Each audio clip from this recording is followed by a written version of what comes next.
cómo hacer un bajo de western.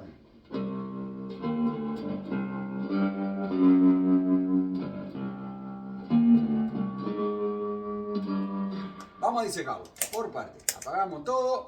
Primero, ayuda a pila a tener el bajo enchufado al amplificador de la guitarra. Aunque no es necesario, pero te saca bastante de los graves y aparte lo podés pudrir bastante. Se puede hacer con el ampli del bajo también. Siguiente, todo lo que tiene que ver con western, compresor ayuda a pila.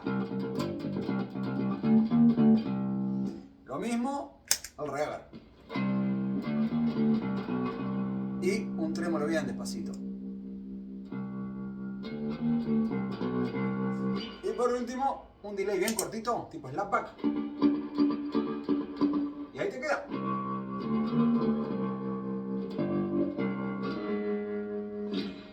Después, otro par de cosas. La púa contra acá atrás. No es lo mismo hacer esto que esto. Y mutear un cachito. Ahí está. Yo igual estoy haciendo un cacho de trampa porque acá tengo un corte de graves que si lo saco me sumo bastante grave. Y aparte tengo la bobina en paralelo porque soy más chavaz. Pero igual.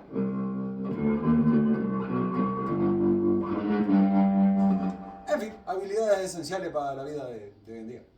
Ponele.